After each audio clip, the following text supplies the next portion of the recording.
Magandang araw sa ating lahat mga boss. Nandito na naman tayo sa ating kusina at nagluluto tayo ng nagluluto tayo ng dila at tinga ng baboy. Ayan. Gagawa tayo mga boss ng simpleng sisig. Ayan guys, ito yung iba nahiwa na natin. Ayan guys.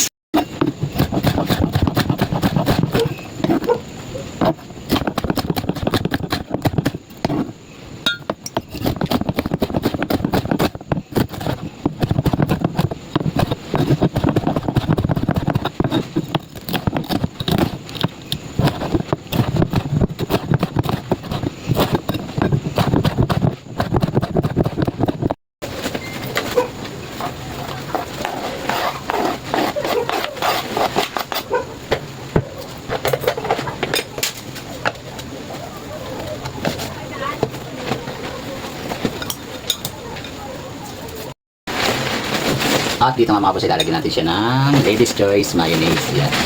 Meron tayong isang pirasong itlog at meron tayong 4 na pirasong kalamansi mga boss. Yan. Lalagyan na po natin ng mayonnaise. Yan. Mas maraming mayonnaise, mas masarap. Yan. And then, iba kasi mga boss, pag naglalagay ng itlog yung puti lang nilalagay nila. Ako, lahat nilalagay ko. Kasi isa po yun sa nagpapasarap sa ating simpleng sisig, dila ng baboy at tenga ng baboy. Ayan guys, lagyan natin ng kalamansi. Ayan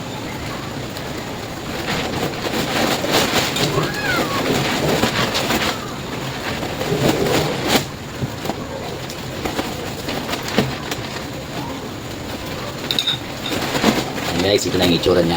Haluin na lang natin siya.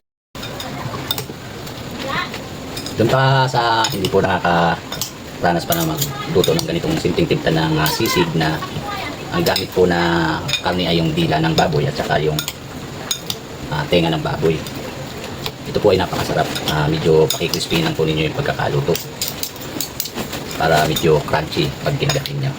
Tapos syempre dapat talab yung kalamansi, tapos may kunting alat. Ayan.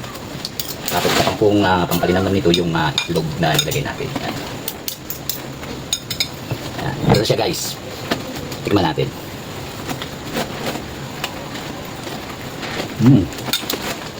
Panalo mga bot. Pwede ng pangpulutan at saka pwedeng pangulam. Sarap talaga. Panalo. Maraming salamat po.